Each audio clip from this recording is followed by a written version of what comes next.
हमारा अगला टॉपिक है सेल जंक्शंस। ठीक है, सेल जंक्शन, जंक्शन का मतलब समझ में आता है, मतलब दो चीज़ों को जब हम जोड़ते हैं तो उनका जो जोड़ होता है उसी को हम जंक्शन बोलते हैं। ठीक है, तो सेल जंक्शन यानी सेल्स को जोड़ना, ठीक है, बांध कर रखना, जोड़ना, उनके बीच का कॉन्टेक्ट या उनका connection, that is known as cell junction.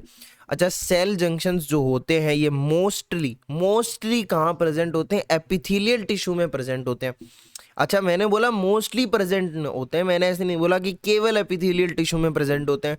ये एक क्वेश्चन होता है कि मोस्टली सेल जंक्शंस कहाँ प्रेजेंट होते हैं। ऑप्शन दे देंगे epithelial tissue, muscular tissue, nervous tissue, connective tissue. तो आप बोलेंगे कि mostly cell junctions are present in epithelial tissue. अच्छा, वो प्रेजेंट मस्कुलर टिश्यू में भी होते हैं, नर्वस टिश्यू में भी होते हैं, ये हम रेस्पेक्टिव चैप्टर्स में थोड़ा थोड़ा पढ़ेंगे, आगे इसी चैप्टर में भी आएंगी कुछ चीज़ें। तो इन टिश्यूज़ के अंदर भी प्रेजेंट होते हैं। कौन से जंक्शंस होते हैं? गैप जंक्शंस होते हैं। नर्वस टिश्यू में, मस्कुलर टिश्यू में गैप जंक्शंस होते हैं।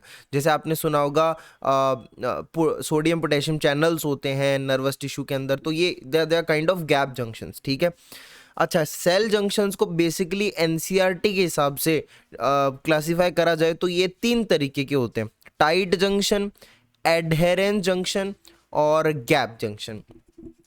टाइट जंक्शन जो होता है ना, इसका काम होता है टाइट के बांध के रखना सेल्स को ताकि लीकेज ना हो जाए।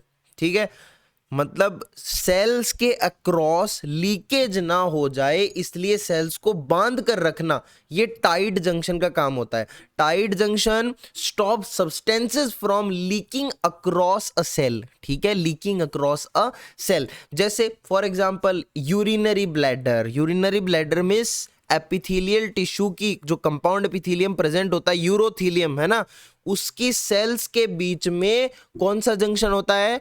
टाइट जंक्शन होता है, ताकि लीकेज ना हो जाए। सोचो, यूरिनरी ब्लैडर में अगर टाइट जंक्शन ना हो, गैप जंक्शन हो, तो अपना यूरिन फिर यूरिनरी ब्लैडर में क्यों रहेगा? वो तो बॉडी में घूमेगा, निकल जाएगा, निकल पड़ेगा बाहर। ठीक है, गैस्ट्रो इंटेस्टिनल ट्रैक में भी टाइट जंक्शंस होते हैं।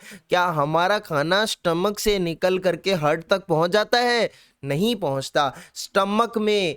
तो ये जो अपना कुल मिला के जीआईटी बोल दो, गैस्ट्रो इंटेस्टिनल ट्रैक, ये ज़्यादा अच्छा रहेगा। तो यहाँ पर क्या होते हैं? टाइट जंक्शंस होते हैं स्टमक में, बेसिकली मैं बोल रहा हूँ। ठीक है, एडहेर जंक्शन, दूसरे टाइप के जंक्शन हो गए एडहेर। एडहेर का मतलब होता है केवल साथ रखना, सीमेंटिंग कर देना। ठीक है, मतलब अगर हमें दो सेल्स को केवल साथ में रखना है, मतलब कोई लीकेज वीकेज का कोई इशू नहीं है, केवल सेल्स को बांध कर साथ में रखना है, तो वहां पर एडहेर जंक्शन होते हैं। अच्छा, तुम पूछोगे कि भैया हमारी बॉडी में एडहेरेंस जंक्शन कहाँ होते हैं? तो एपिथेलियल टिश्यू के अंदर, मोस्टली एपिथेलियल टिश्यू के अंदर एडहेर जंक्शंस होते हैं। कार्डियक मसल्स, हार्ट की मसल में एडहेरेंस जंक्शंस होते हैं। स्किन में कौन से जंक्शन होते हैं? एडहेर जंक्शंस होते हैं। अच्छा, गैप जंक्शन किस में होता है फिर भैया? ये तो बताओ कि गैप जंक्शन किस में होता है। गैप जंक्शन होते हैं आयंस, स्मॉल प्रोटीन या लार्ज प्रोटीन्स के ट्रांसपोर्ट के लिए। मतलब फॉर एग्जांपल आपको दो सेल्स के बीच में ट्रांसपोर्ट करना है, एक सेल से दूसरे सेल में आपको कुछ पहुंचाना है, तो उसके लिए आपको जगह चाहिए होगी, ऑब्वियसली कुछ ऐसे ट्रांसपोर्ट चैनल्स बने हुए होंगे। तो आप क्या करोगे? उस गैप के थ्रू आयंस को, स्मॉल प्रोटीन्स को या लार्ज प्रोटीन्स को आप क्या करोगे? रैपिडली ट्रांसपोर्ट कर दोगे, रैपिडली कम्युनिकेशन हो जाएगा एक तरीके से सेल्स के बीच में। तो कम्युनिकेशन के लिए, रैपिड ट्रांसपोर्ट के लिए कौन से जंक्शन रेस्पॉन्सिबल है? बताओ तो जरा। गैप जंक्शन रेस्पॉन्सिबल है।